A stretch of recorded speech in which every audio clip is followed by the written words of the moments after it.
नमस्कार। मैं कमलेश कबीर आपका एक बार फिर स्वागत करता हूं इस नए एपिसोड में।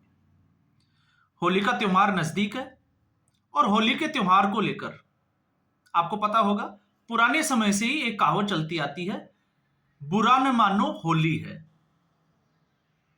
अब आपने देखा देश के अलग अलग हिस्सों में, चाहे ब्रज की होली हम बात करें, राजस्थान की बात करें और दूसरे इलाकों की बात करें, तो हर जगह जो है वो जिस तरीके से होली खेली जाती है उसमें अलग अलग तरीका अपनाया जाता है। जैसे लठमार होली भी खेली जाती है।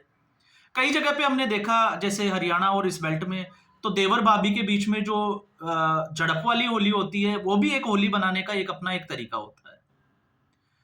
तो इसमें इस कहावत का मतलब क्या है, अगर हम उसको समझेंगे तो बुरा न मानो होली है। मतलब अगर किसी के साथ कोई रंग लगाने में या कोई किसी तरीके से कोई घटना हो जाती है तो भाई आपको बुरा नहीं मानना, ये होली का त्योहार है, ये इसी तरीके से मनाया जाता है।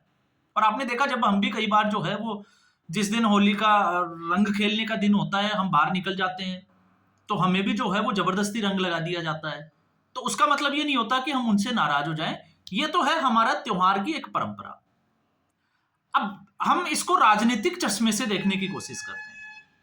राजनीतिक चश्मे से आप देखोगे तो इस वक्त क्या चल रहा है, इस वक्त Bharatiya Janata party plus all चल रहा है, सॉरी वर्सेज ऑल चल रहा है। वर्सेज ऑल का मतलब बाकी विपक्षी गठबंधन की जो पार्टियां हैं वो एक तरफ, और भारतीय जनता पार्टी का उलट उन्होंने करना है।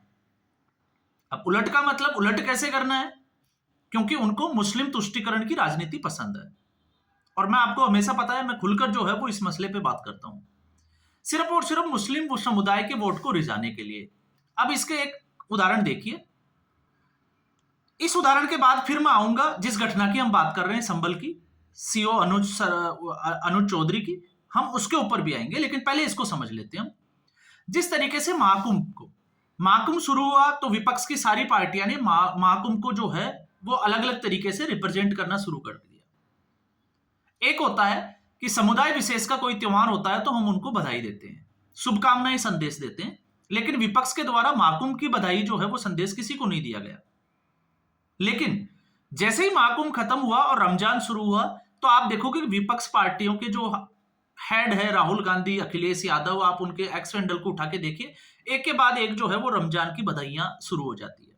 तो इसको प्रॉब्लम किसी को नहीं है, आप किसी भी धर्म को बधाई दें नहीं दें, लेकिन आप एक धर्म को जो है वो आप जिसको कहें कि आपको इफ्तार पार्टी भी पसंद है, आप उसमें जाना भी पसंद करते हैं, लेकिन दूसरे धर्म में अगर कोई दूसरे आइडियोलॉजी का व्यक्ति अगर वो उस धर्म के अपने धर्म के बारे में कुछ करता है तो फिर आपको जो है वो राष्ट्र पूरा सेकुलर नजर आता है कि आपने ऐसा क्यों किया।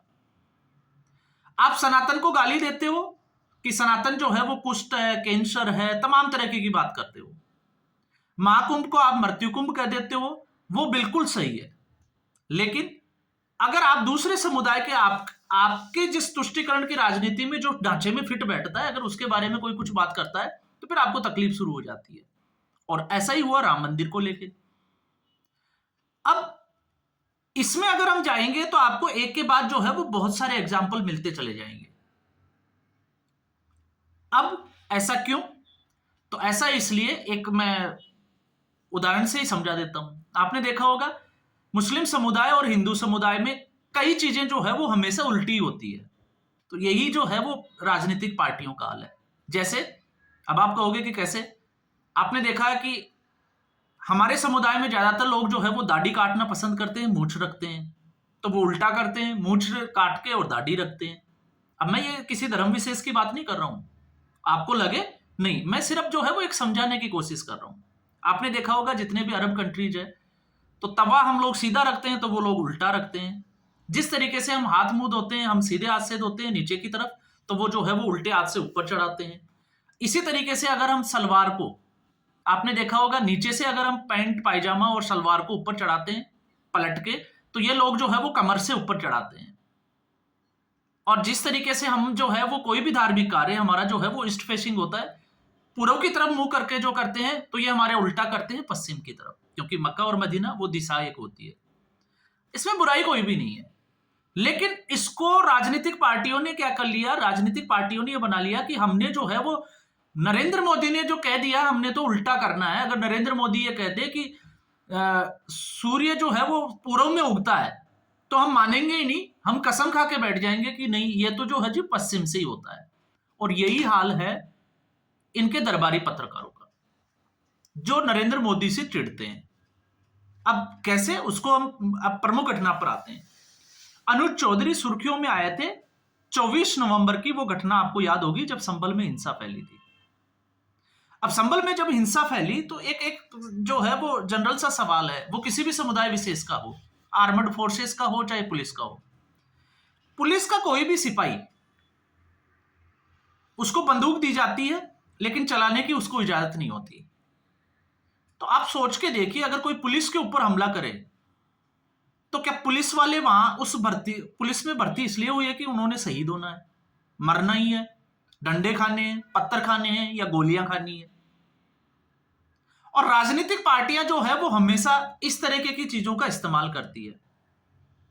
अब मैं संभल की हिंसा को आपके साथ जोड़ के बता रहा हूं। मैं 26 जनवरी की एक घटना हुई थी दिल्ली में, जिस तरीके से ट्रैक्टरों का जो परेड मार्च जो था उसकी दिल्ली में एंट्री हुई, और उसके बाद में लाल किला के ऊपर जो है वो धर्म विशेष का झंडा लगाया गया, लेकिन साथ में पुलिस वालों को मारा पीटा भी गया। तो एक चीज बताइए, क्या पुलिस, क्या उनके परिवार नहीं है? क्या उनके जो है वो बच्चे नहीं है?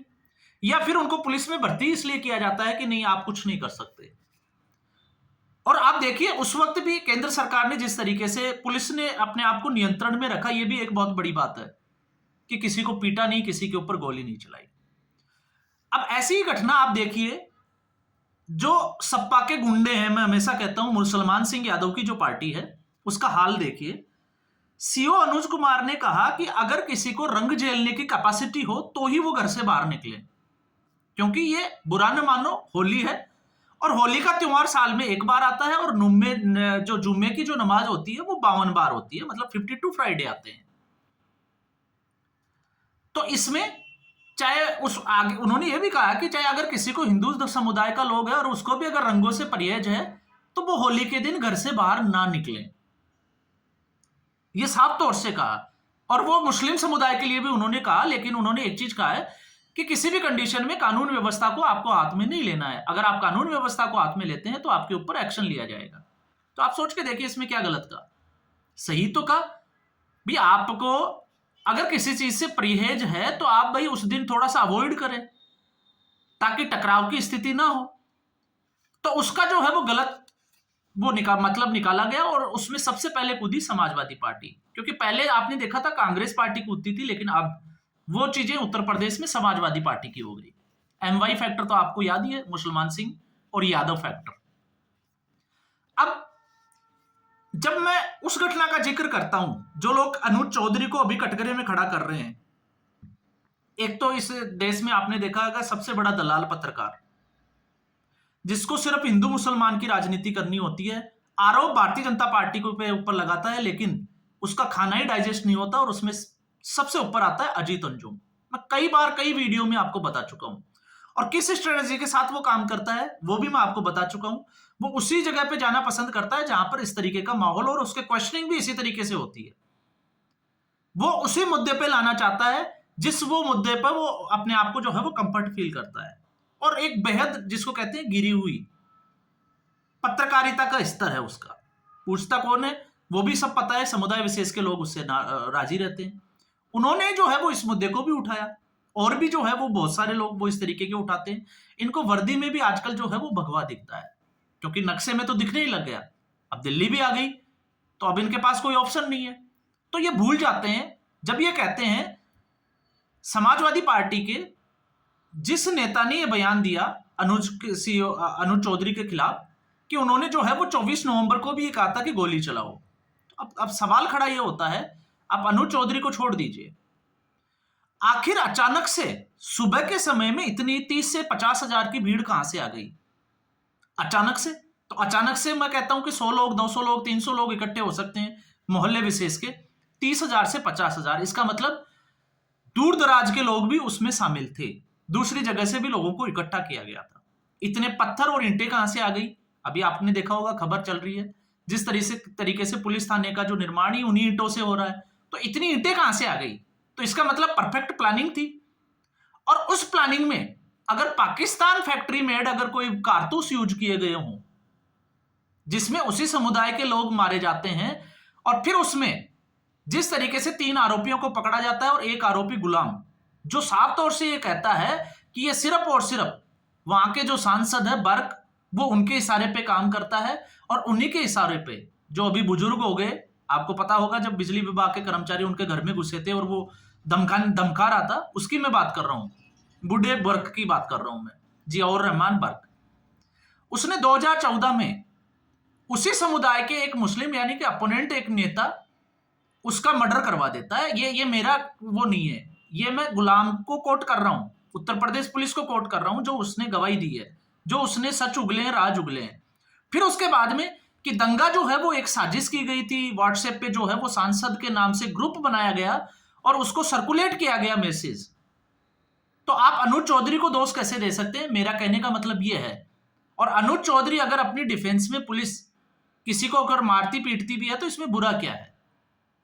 आप शांतिपूर्ण तरीके से धरना प्रदर्शन कर सकते हो, विरोध जता सकते हो, लेकिन अगर आप उसमेन पेट्रोल बम, दिल्ली के दंगे सबने देखे, अगर आप उसमें जो है वो ईंट फेंकोगे, अभी भी आपने देखा कुछ बच्चों का, बनारस काशी के आसपास का एक वीडियो 2 दिन से वायरल हो रखा है, किस तरीके से बच्चे जो है वो दूसरे के घर में ईंटें और पत्थर मार रहे हैं। तो आपको सिर्फ एक ही तरफ की चीजें दिखाई देती है, क्योंकि दूसरी तरफ का जो आपका जो लेंस है, चश्मा है, वो बिल्कुल अंधा हो चुका है, आपको कुछ दिखाई नहीं देता।